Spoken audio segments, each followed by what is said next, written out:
Imagine a man who could buy anything, yet trained himself to want almost nothing. Not because he had to, but because he understood something we've forgotten. This man was Marcus Aurelius. He wasn't born into struggle, he was born into power, tutors, privilege, political protection, everything most people chase their entire lives. Eventually, he inherited command over an empire so vast that its wealth flowed in from 3 continents. And yet, while others drowned in excess, he practiced restraint like a discipline. Not as a performance, as a survival skill. Now fast forward 2,000 years. Drop that same man into a modern city. Glass towers, neon signs, endless notifications buzzing in his pocket. Every screen whispering the same message. Buy now. Upgrade. You deserve this. You can worry about the cost later. He wouldn't be impressed. He wouldn't be tempted. He would be confused. Because the first thing he'd notice isn't the technology or the luxury, it's the anxiety. A strange background hum of unease. People earning more than any generation before them, yet constantly stressed. Surrounded by comfort, yet afraid of losing everything. Living on the edge, not because of famine or war, but because of payments, interest, and expectations. Marcus would recognize this instantly. He lived through something similar. When Marcus ruled Rome, the empire looked unstoppable. Gold flooded the capital. Exotic goods lined the markets. Status became a competition. Excess became normal. But beneath the surface, cracks were forming. Plagues spread. Borders collapsed. Corruption crept in. The economy strained under its own weight. Marcus saw what others ignored. Luxury doesn't make a civilization strong, it makes it fragile. So while others indulged, he trained. He slept on hard surfaces, not because he enjoyed discomfort, but because he refused to be afraid of it. He ate simply, not because food was scarce, but because dependency is dangerous. He reminded himself daily that power, money, and reputation could vanish without warning. Not pessimism, preparation. During military campaigns, often surrounded by death and uncertainty, he wrote private notes to himself. Not speeches, not philosophy for an audience, instructions. Those notes would later become meditations, a manual for staying sane when everything else falls apart. And hidden inside it is a warning that feels uncomfortably modern.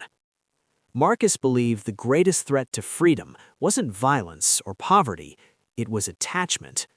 Attachment to comfort, attachment to praise, attachment to outcomes you don't control. He understood that once your happiness depends on external things, you are no longer free. You are managed, pulled, manipulated. Now look at the world we live in. An economy built on debt, a culture built on comparison, a system that survives by keeping you slightly dissatisfied at all times. You're not meant to feel secure. You're meant to feel almost secure, just enough to keep spending. Every app you open knows exactly how to nudge you. Every algorithm learns what makes you anxious, bored, or insecure and turns that emotion into profit. Marcus would call this dangerous, not immoral, effective. Because systems don't need your happiness to function, they need your participation. And participation is easier when you're distracted, overstimulated, and slightly afraid of falling behind. The Stoics had a term for this. They believed most suffering comes not from events themselves, but from the stories we tell about them, especially the story of needing more money, more status, more certainty. Marcus trained himself to break that story. He practiced imagining loss, not to scare himself, but to defang fear. If he could accept the idea of losing wealth, reputation, even power, then none of those things could control him. That mindset is radical today, because modern finance doesn't just sell products, it sells relief, the promise that the next purchase will quiet the anxiety, that the next upgrade will finally make you feel caught up. But the relief never lasts, so the cycle continues. Work harder, spend more, worry constantly. Marcus would see this as a form of quiet slavery. Here's the part most people miss. Stoicism is not about rejecting money. It's about rejecting the idea that money equals safety. Marcus didn't pretend hardship wouldn't come. He expected it. Wars, disease, betrayal, none of it surprised him. So when chaos arrived, he wasn't destabilized. Contrast that with today. A single market dip triggers panic. A rate hike destroys a household budget. A job loss feels like identity collapse. Not because people are weak, but because they were trained to believe stability comes from external systems. Marcus believed the opposite. Stability begins internally. That doesn't mean ignoring reality. It means preparing for it without panic. In practical terms, that looks like simplicity, margins, reserves, not chasing every trend, not upgrading out of insecurity, not measuring worth by numbers on a screen. To a modern economy built on endless growth, that mindset is dangerous, because someone who needs less can't be easily controlled. Marcus saw wealth as a test, not a reward. Could you hold it without becoming arrogant? Could you lose it without collapsing? If the answer was no, then you never owned it. It owned you. Today, we flip that logic. We treat discomfort as failure. We treat restraint as falling behind. We treat calm as something to be purchased. But the Stoics treated discomfort as training. Marcus would deliberately expose himself to inconvenience, cold, hunger, silence. Why? Because when hardship is familiar, fear loses its power. Now apply that to money. What if instead of maximizing lifestyle, you maximized resilience? What if instead of trying to outrun uncertainty, you learned to stand still inside it? That's not resignation, that's sovereignty. The world is entering another unstable chapter. Debt levels are historic. Trust in institutions is fragile. Economic shocks arrive faster and hit harder.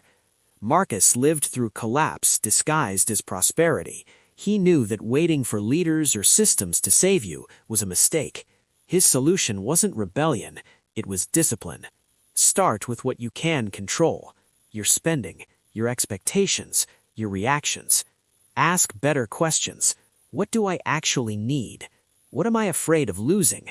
Who benefits from that fear? Most people never slow down enough to ask those. They just keep moving, consuming, hoping the noise will drown out the discomfort. But Marcus would tell you this: peace doesn't come from adding more to your life. It comes from removing what owns you. When fear shows up, don't immediately act. When markets shake, don't panic. When the world screams consume, practice refusal. Not as deprivation, as freedom. Because the person who can sit calmly while others react impulsively holds an invisible advantage. Marcus never touched a credit card, but he understood temptation. He understood desire, and he understood the cost of being ruled by either. In a world engineered to keep you unsettled, the most rebellious act isn't earning more, it's needing less. That was true in ancient Rome. It might be even truer now.